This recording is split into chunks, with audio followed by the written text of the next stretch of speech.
Hi, good afternoon. I'm tuning in a little early for Sober Saturday. How are you? If anyone is ready, please leave a comment and let me know that you are there.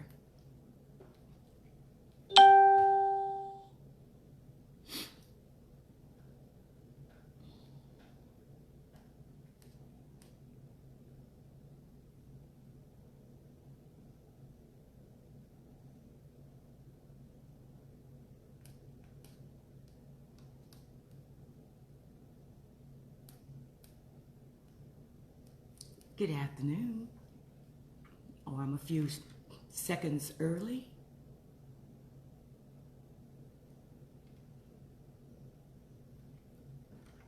Good. Someone please shout out and let me know that I'm live and I'm on. It's a good connection. Can you hear me okay?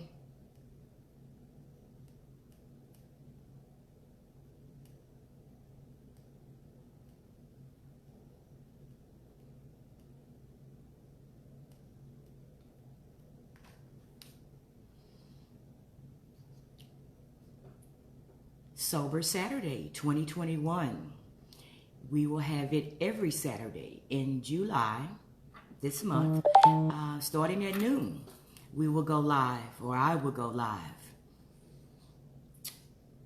I will be live.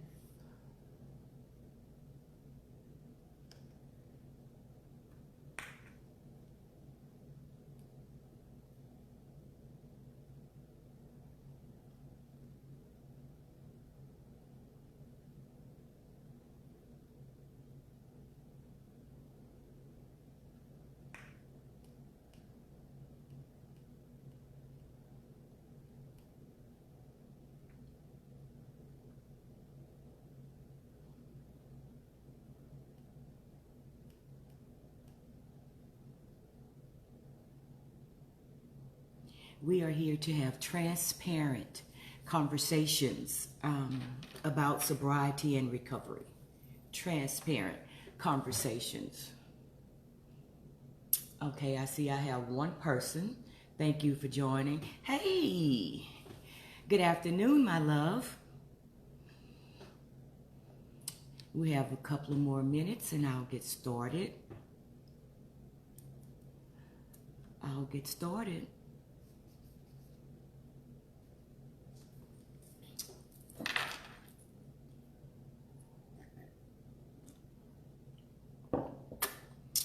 Miss Canty, I had to settle for warm coffee this morning. Sober Saturday 2021. Welcome. I wonder, am I on? Okay, I see people coming in. All right, let me give everybody a second. I am a stickler for trying to start on time. Thank you. Sober Saturday 2021.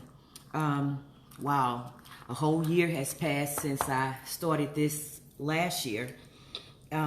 Just, trying to do something, not really sure what it was going to turn out to be. But I think it turned out really well.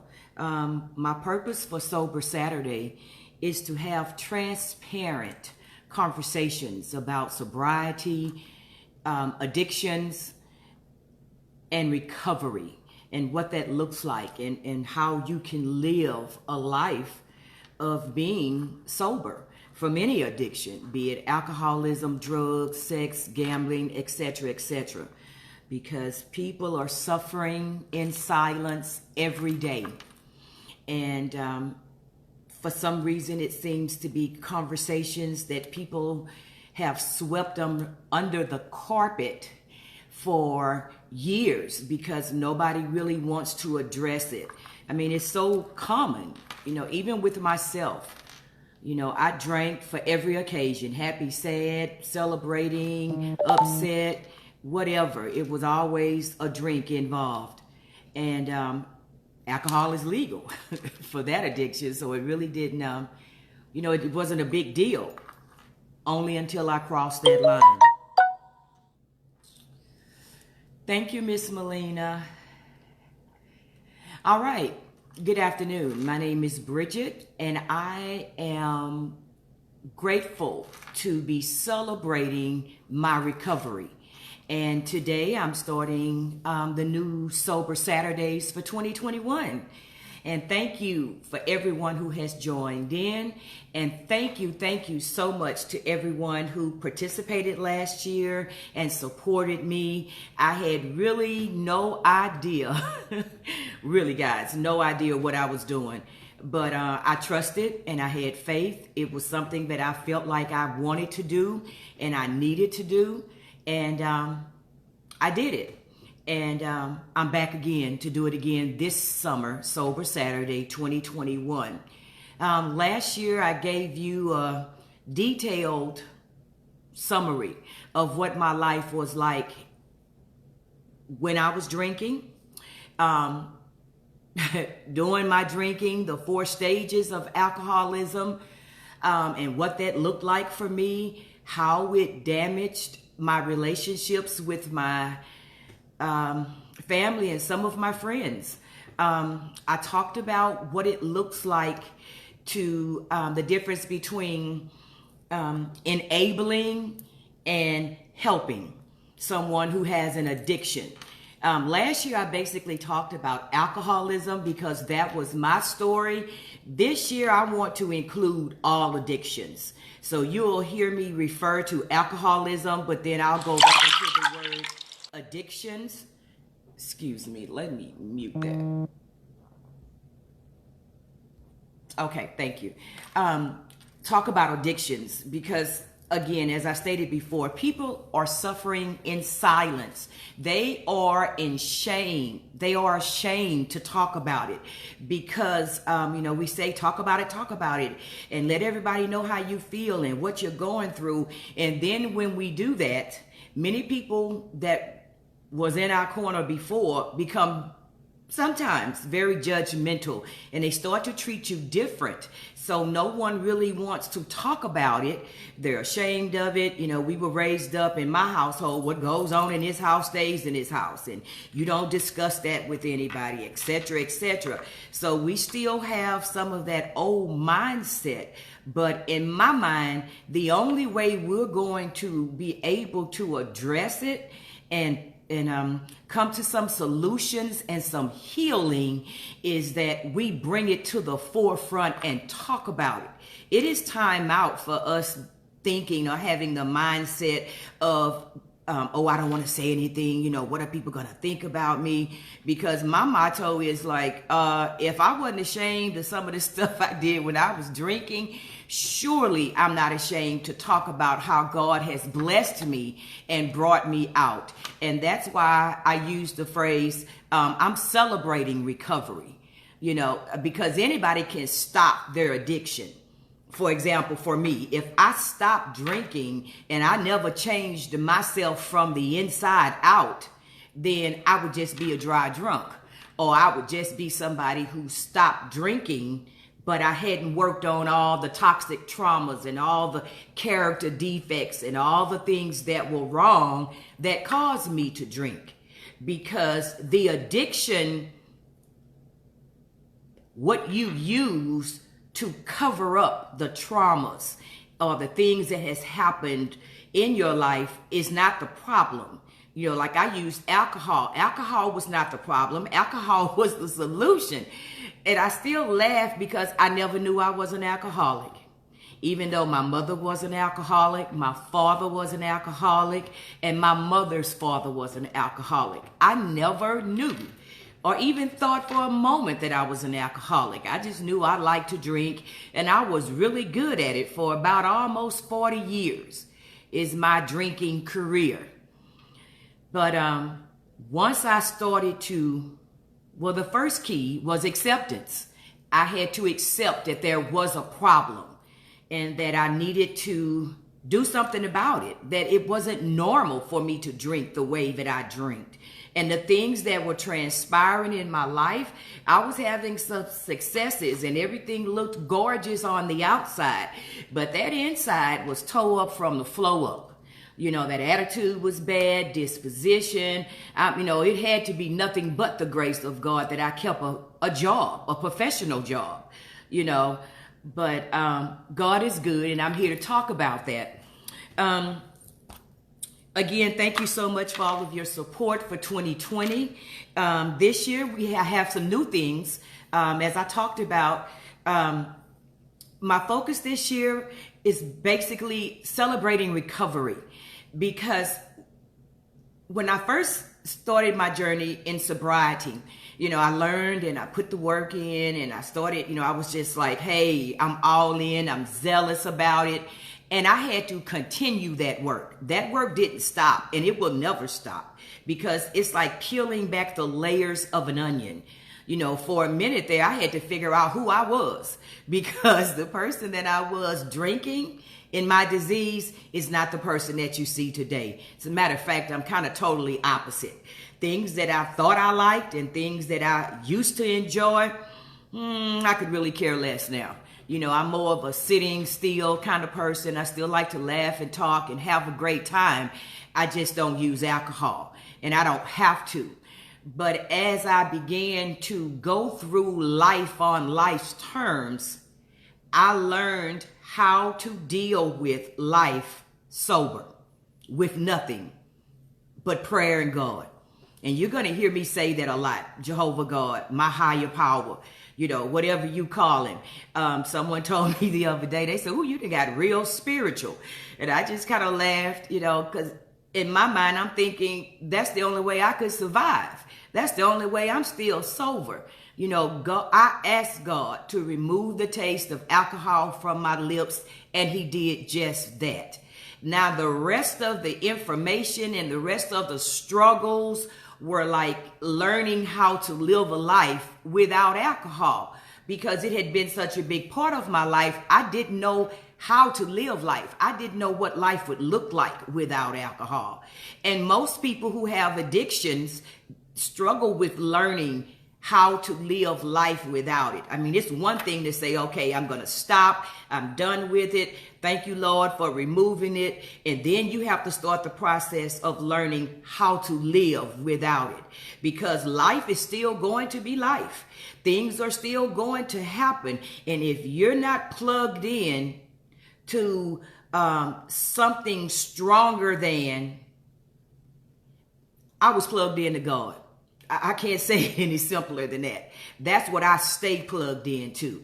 And I have to know that at any given time, any given day, no matter what's happening around me, that I can always go to him. He's always available for me to know that whatever I'm dealing with, because these last 12 months, life on life's terms, it has been very challenging, but not once did I have the taste for alcohol. And there were a couple of times when I would laugh and say, boy, I used to run up to Burt Willer's or Ralston or Fiesta Liquor Store or the corner liquor store and grab me a bottle of Grand Marnier, and that would take care of it. But the thought was just in passing. I never had the desire to do it. I would just always laugh about, this is how I used to handle it. And to learn how to handle things face forward with God ordering my steps was a whole new adventure for me. And I look at I think about the obstacles, and I say they were disguised as opportunities, because it's just like an educator. You know, I'm a teacher. I teach all day long. I teach, and then I have to see what my children or what my students have learned. I have to test them. I have to test them to see what they know. And if they know it, then I can move forward. If they don't know it, then I need to go back and have them like in a holding pattern of reteaching, to make sure that they've learned what I need for them to learn before we can move on. So my obstacles disguised as opportunities were my testing time. You know, I had learned everything, or as much as I could learn, the first 2 years in sobriety. But this third year, wow, you know, cancer, teaching in the pandemic, COVID, trying to stay safe and healthy, working with the kids in the environment, being delivered and covered and cancer free now, and going through all of that. The winter blizzard, having surgeries, the passing of my mother. You know, all of these things are life on life's terms. Just because you stop in your addiction doesn't mean that life stops. It still happens. And I had to learn how to change my whole life. I am truly blessed to say that I have a support system of family, friends, sorority sisters, church members, co-workers, past and present, college friends, high school friends. You know, I got some ride or die people with me that will call me out on my stuff and let me know, okay, so what you doing? And they will support me wholeheartedly in the midst of all the chaos. So with that said, I'm back again with Sober Saturday, because I know that my goal is to continue to be transparent about everything that sobriety and recovery is giving me, and to spread the word so that other people I learned in communication class that word of mouth is the best form of advertisement. So I'm doing an advertisement for recovery and for people who are struggling, our family members, our church members, our neighbors, our friends that we've been knowing for years. People are suffering, and they may not say nothing to you, but they are suffering, and you see it. We need to start having some conversations. Now, they may not want to hear it, because I didn't want to hear it, but plant the seed anyway. Plant that seed, because somebody planted the seed in me 4 years before I actually stopped drinking. It was 4 years somebody planted the seed about, your alcohol is, you have a problem, and if you don't stop drinking, it's going to cause you some severe health problems, etc., etc. And I really didn't want to hear that. I tried to stop drinking, but then I realized you could go to Chuck E. Cheese and there was beer. So I had to wait a little while until I was really ready, because the bottom line was I wasn't ready. Even when I was diagnosed with a liver disease, I stopped drinking for a little while, but as soon as the coast was clear and I felt like, I'm okay now, I went right on back into it. So even if they're not ready, you can still plant the seed, and you can have conversations with them about that. This month, I hope to have, my plans are to have a couple of guests. I don't know how that or what that will look like quite yet, but I would like to have a couple of guests, some people to talk about your healing process of your toxic traumas that has happened to you in childhood, because my drinking stemmed directly from a lot of things that happened in my childhood, and a lot of things that I didn't have in my childhood, because I always felt like, or I heard the old saying, you can't miss anything you didn't have. That's not necessarily true, or at least it wasn't for me, because there were some things that I missed, and it caused some delay in growth. It stunted my growth emotionally and maturity wise. I was a full-grown woman, but I still had some mindsets of a young child, still yearning for things that I never got. But it's something about when you ask God to take over and take control, he starts to fill all those holes in your soul. But you still have to put the work in. You still have to put the work in. It is a constant and continuous journey, and I love it, because I get to see me as a whole new person. And sometimes when I look in the mirror, it's like, dang, you cute and everything, but you a whole new person. Or when situations come up and I don't act like I used to act, I be like, wow, that is God doing for me what I could not and I cannot do for myself. So I'm grateful for that. Every week that we have Sober Saturday, if you have questions Please share this. Please share this with your friends. It will be on my sobriety page on Facebook. I may put it on my regular personal page and share it. You can always go back and thank you guys. Thank you so much for tuning in. I'm reading comments as I'm talking.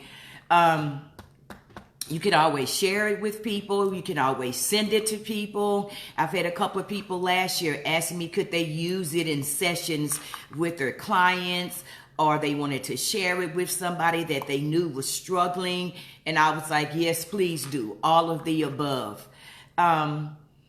So that's what we're sharing this Sober Saturday 2021. If you have any questions or suggestions or ideas and comments, please post them.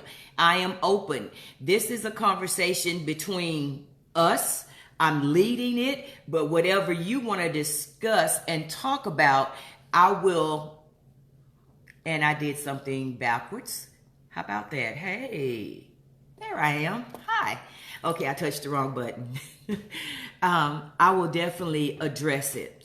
So please put your comments and your questions in the bottom or in the comment section. And if I don't get to them today, I will definitely get with them tomorrow.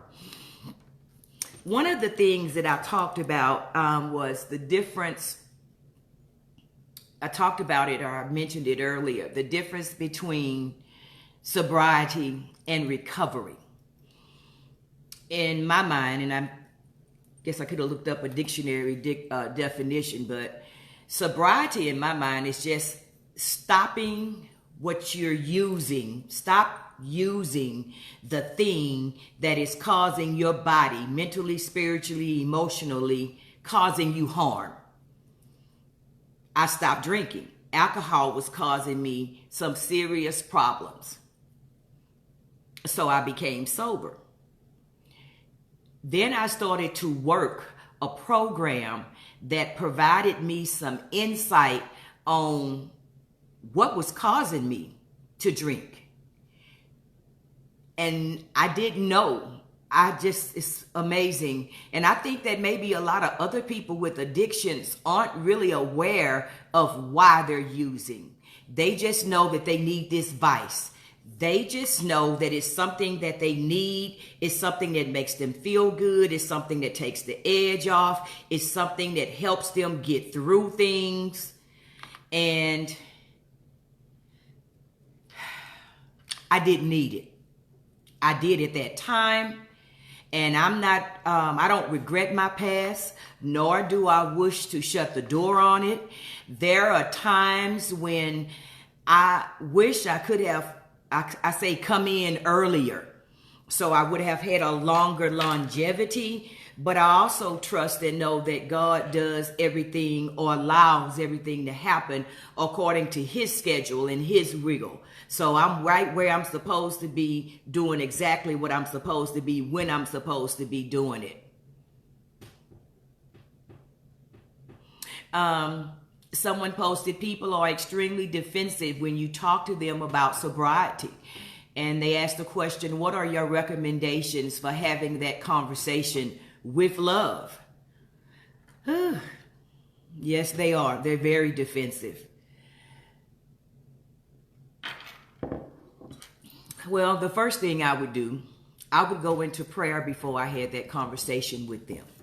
And depending on who they are, I would be prepared for them to be defensive. And just because they become defensive doesn't mean that I have to respond defensively back with them. You know, you always want to come in the spirit of love and let them know that I love you. And I'm having this conversation with you because I love you. And I don't want to see you continue on this path of self-destruction. And although you don't want to hear this, I'm telling you this because I love you.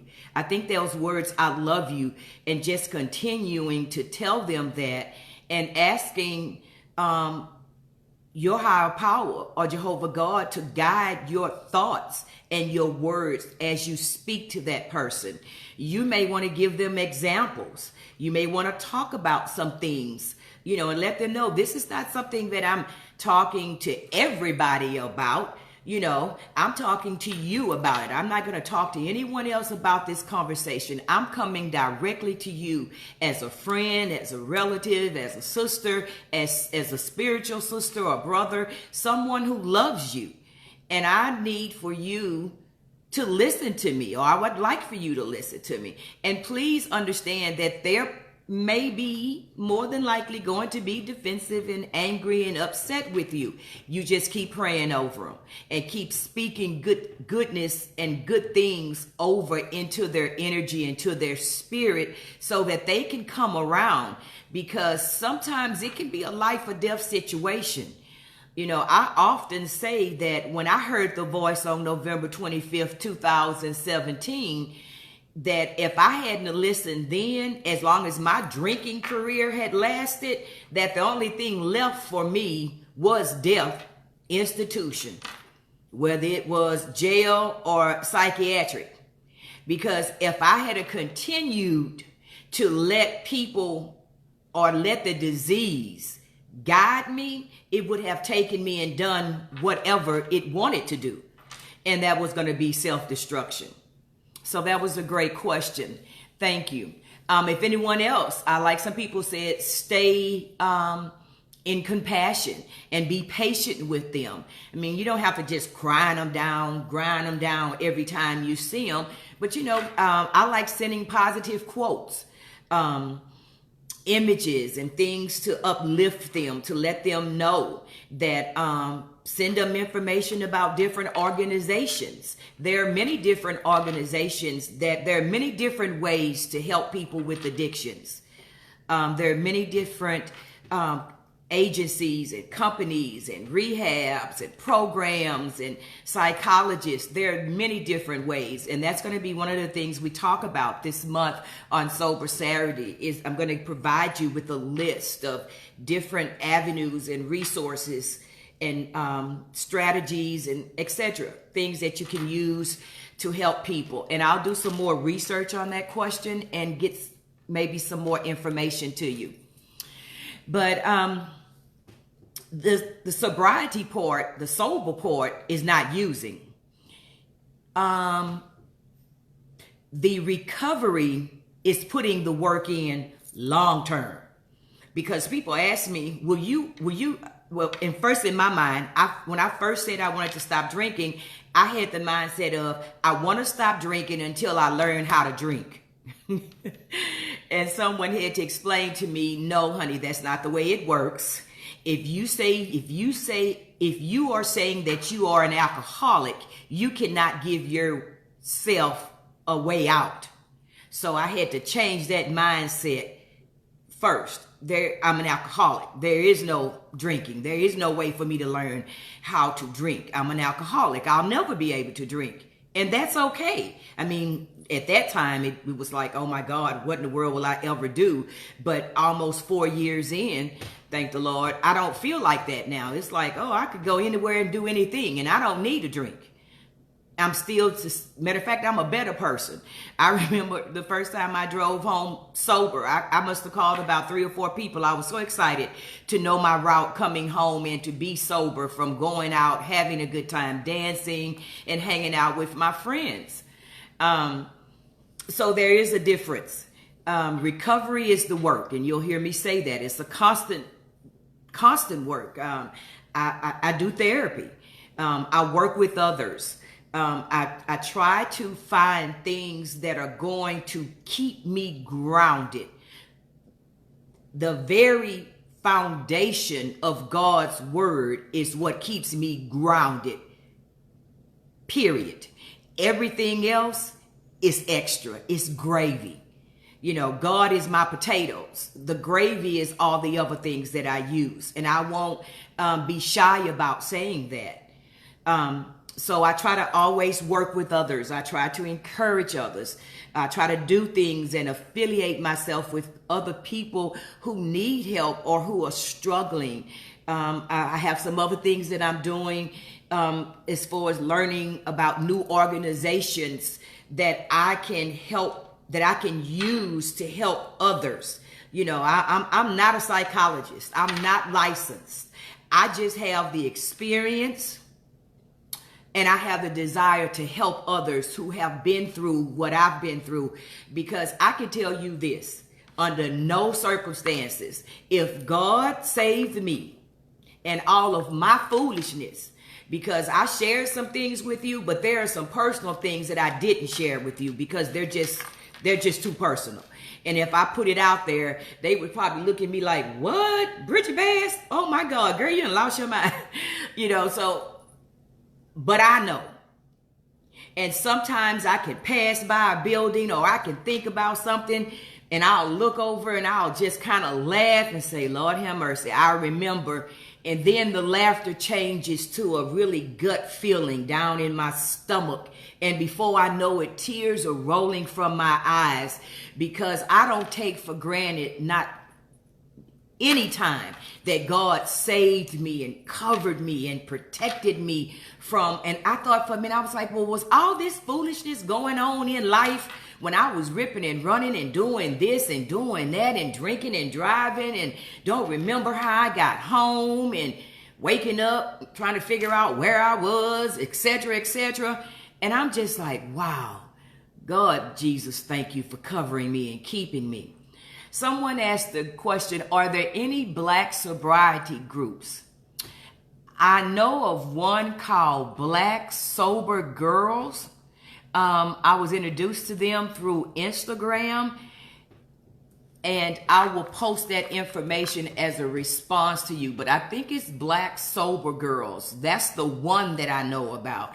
But I will research and give you more information about that. And if somebody can type that in for me, Black Sober Girls. That's the name of it.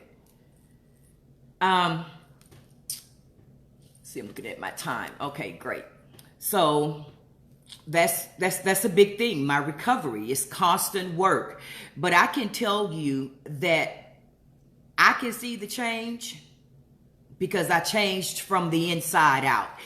I had a warehouse full of resentment and anger and fear. Oh my goodness, all type of stuff, a whole bunch of things, you know, just all in my mind. Thank you for sharing that and posting it for me, Blake.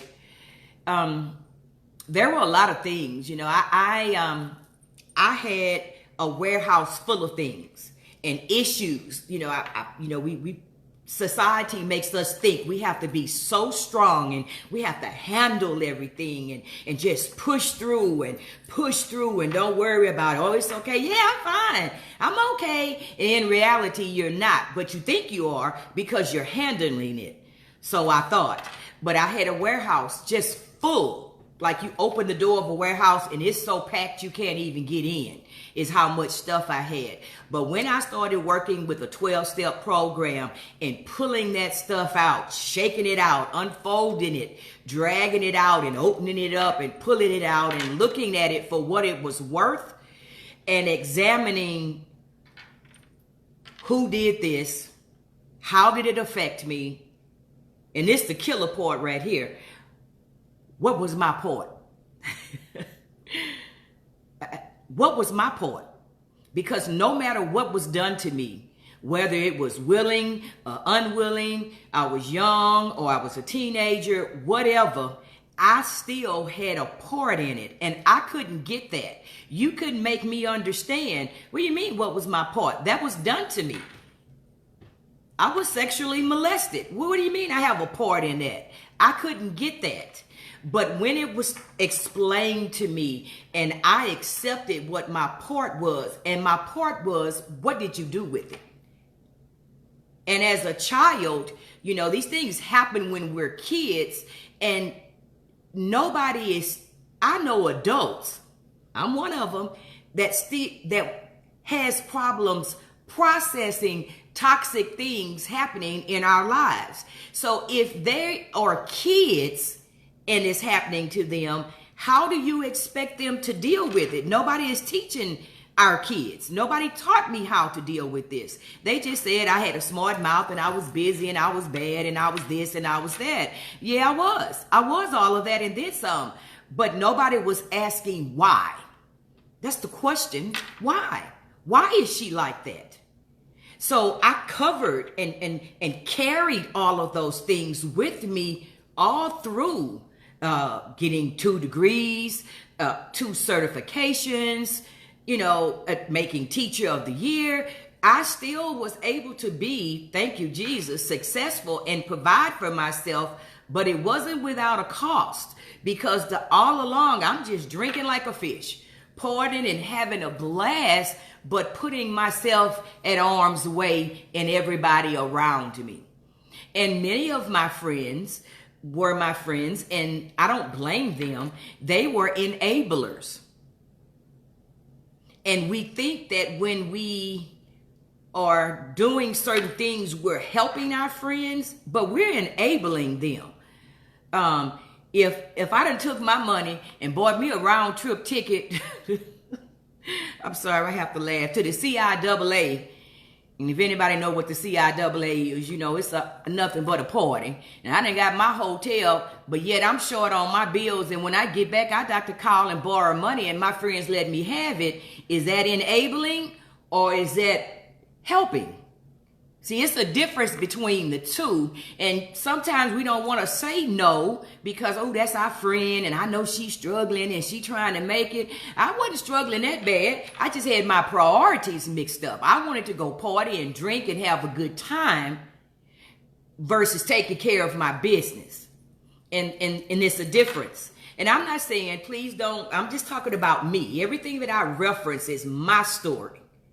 It's my story and my experience, and I'm just sharing it so you can have a glimpse of what it looks like. But we have to really be careful when we talk about enabling versus helping, because in my mind, if you're enabling me because you're doing something for me that I could have done for myself. See, I could have paid my own bills. But if you're helping me because you're doing something for me that I can't do for myself. That's the difference in my mind. I'll give you more information on it in the Saturdays to come. I'll do a serious segment with resources to show the difference between enabling versus helping, along with examples. But those are just some of the things that we have to be conscious of and aware of. And it's something else I was thinking about this morning about 4 a.m. is that when people say they want to stop drinking, using, whatever the addiction is, when they say they want to stop, at that particular moment, they mean it. They really, really mean it, guys. Will that moment last longer than a moment? Who knows? But I remember thinking in my mind, I remember sitting in church, and I have the notes because I'm a note taker when I'm in church. And I went back one day through some of my older, from 10 years ago, 6 years ago, much longer, 15 years ago. And I remember there were things said in the message that I was able to connect with. And I know I wrote down, at least that I can remember reading, at least 10 or 15 times on different occasions about me wanting to stop drinking and how I was struggling with drinking. And I really had a heart to stop, but I wasn't there yet. But I'm grateful that God covered me, and I'm grateful that I had people around me that kept speaking it into existence and praying over me. I'm grateful for ancestral prayer, because somebody somewhere in my bloodline that's long gone prayed a long time. And the older people used to go in the room and pray all day, and we'd be kids laughing. They still in there praying? Thank the Lord they were still in there praying, because I know those prayers covered me. without a shadow of a doubt, because if the enemy had had his choice, I wouldn't even be here having this conversation. But when people say that they want to stop, they really mean it. They mean it. And I don't care if they even said it 1,000 times. I don't care what condition they're saying it under. You use that to build on. Oh, I know you want to stop. What is it that I can do to help you? And sometimes they may be high, they may be drunk, they may be in the midst of their addiction doing whatever. And they still may come out and say, oh, I'm just so tired of this. I just don't want to live like this no more. I want to let this go. I'm tired of doing this. You know, and you build on that. That would be another way that I think you could bring in that conversation about, hey, look, that you do have a resource. There are ways that you can stop using or stop drinking or whatever the addiction is. There is help out there. And send them those resources. And I'll start posting more resources about that on my sobriety page. And I'm writing myself notes. Thank you. I'm at that age now.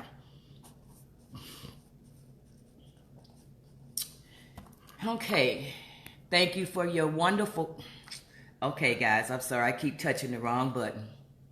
I'm trying to scroll through and look at my comments to make sure that I'm not missing something.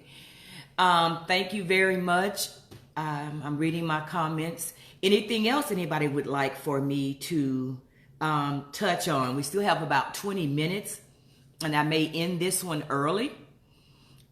It was basically my introduction. Welcome back to Sober Saturdays 2021.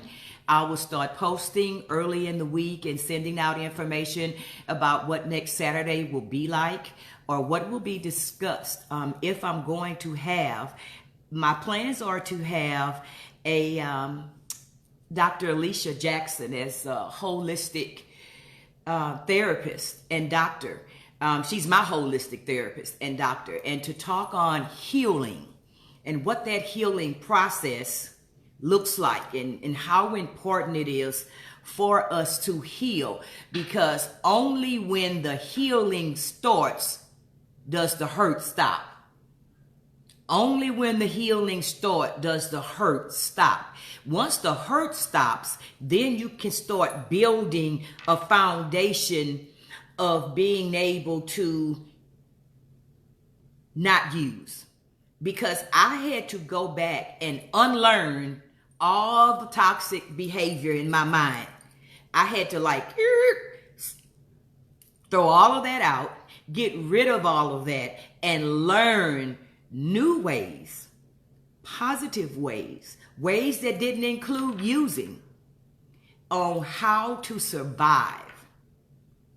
And that comes with therapy for me.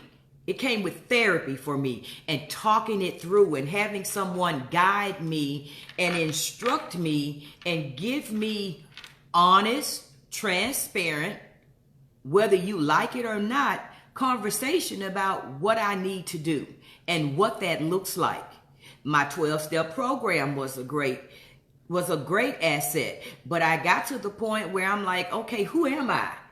Okay, and what is going on with me? I don't know who I am. I look the same, but I think different. I'm starting to be confused about what's going on with me. And that's when I'm like, oh, okay, I had to be about 1.5 years in, maybe almost 2 years. And I had to go and get some therapy. Therapy does not mean you are crazy. I mean, because in our culture, people think when you say, oh, I'm going to a therapist, it still has that old taboo mindset. I'm going to a therapist because something's wrong. I'm crazy. No, you're going to a therapist because you need some professional help. Yes, I know what they say, and I'm never going to take anything away from prayer. Please, that's the first thing and foremost. You pray about it. But at the same time, God provides therapists, psychologists, psychiatrists.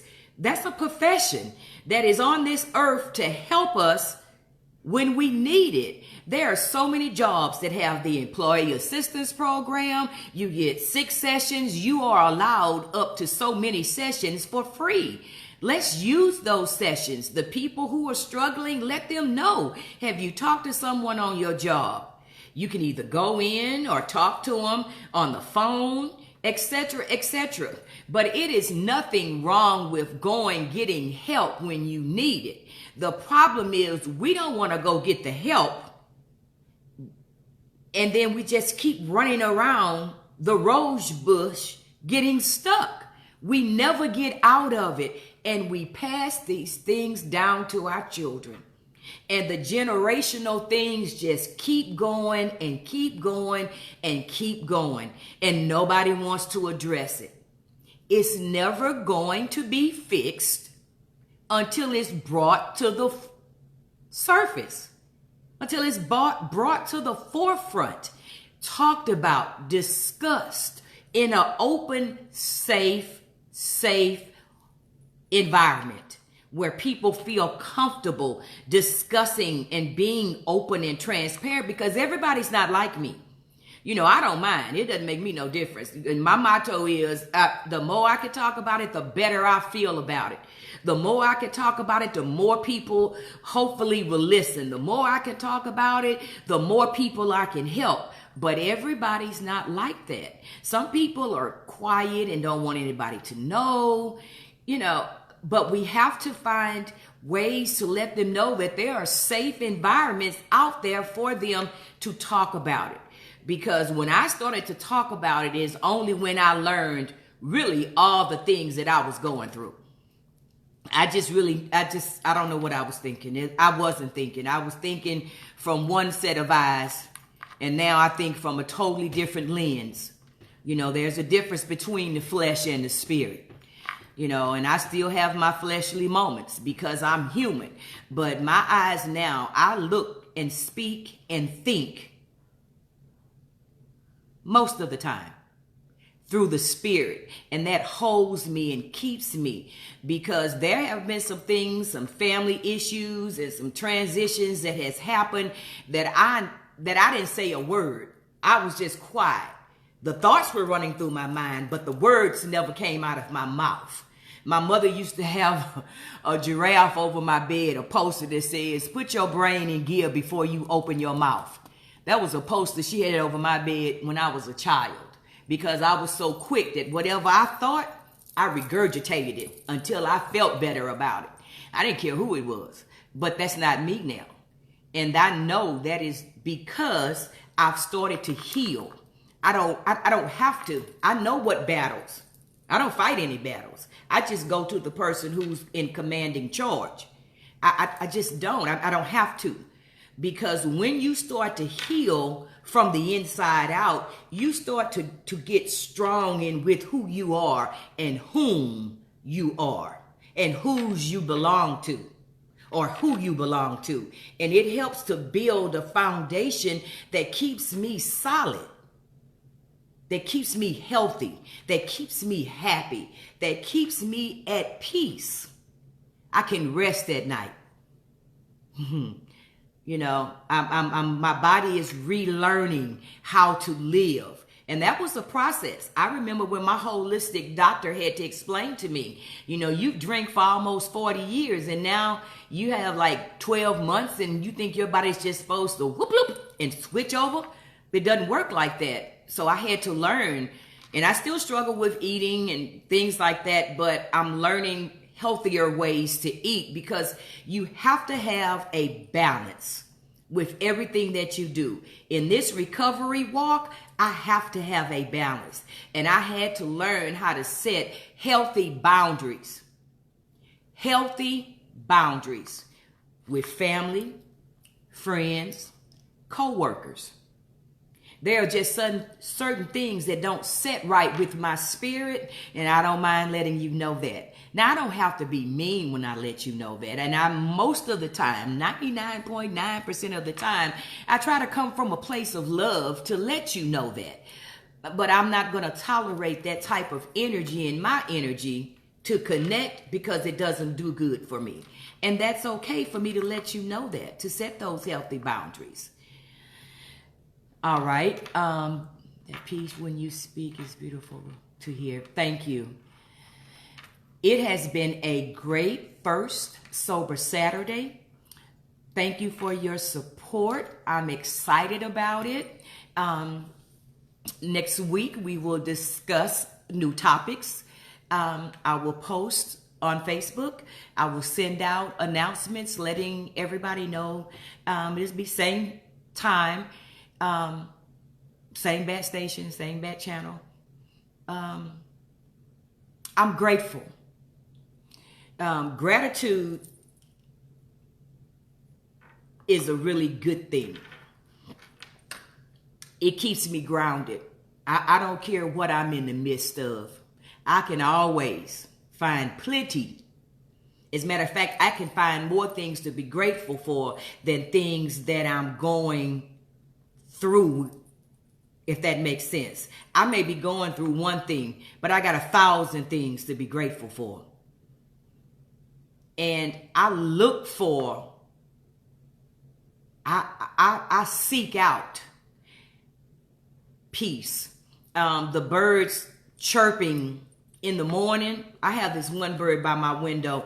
He has his own unique sound, but every morning he's out there and I'm like, say, dude, you know what time it is? And he just be out there doing his thing and I just lay there and listen to him. Sometimes I doze off. Sometimes I wake up in the morning and get up and get my morning started. But those are just beautiful things of nature. I sit outside and watch the birds and the squirrels and the cats chase each other and play. I have, for some reason, the neighborhood cats. I don't know who these cats belong to, but they love my sitting area. If they're not in the front, they're on the patio or they're out by my back door, just all stretched out and laid out. You know, I wake up in the morning and I'm looking out the door and they just laid up there like they at the High Regency. And I'm like, oh, okay, well, good morning. Y'all have a good day. And I just kind of laugh and go ahead about my business. But in today's world of chaos and confusion, and it just seems like everything around us is falling apart, I'm grateful that although everything in the world is going on, right here in my mind and in my heart, I have serenity. I have peace. I have contentment. I still have problems. I still have situations. I still have issues. And I still live life on life's terms every 24 hours. But I live it 24 hours at a time. I don't worry about future tripping. That's not a big issue. I don't get off into, I've learned how not to worry about tomorrow. Yesterday is over. Tomorrow is not here yet. I just have the present. I have this 24 hours to stay sober and to help another suffering person with addiction. When I'm doing that or working toward that, I can't ask for any more. Anything else is gravy. When I wake up in the morning, my prayer is, thank you, Lord, for waking me up today and giving me the activities of my limbs and enabling me to be in my right mind. What is it that you have for me to do today? And I go from there. So thank you so much for joining in. Let me put my glasses back on so I can see what I'm missing here. We will meet again next Saturday, Sober Saturday 2021. It's going to be awesome. Yay! It's going to be great. I want to provide you with resources and services and things that can help you, your friends, your family members, your co-workers. Man, I cannot tell you enough, and I know you guys see it, that people are suffering in silence every day. Every day. So let's see if we can't help them. Let's start giving them some resources. Leave a piece of paper on their desk at work. They don't have to know who did it. There are so many ways that you can help. Thank you again. I love you. I love you all. Thank you, thank you, thank you. Have a great weekend. Enjoy this extra day off that you may have.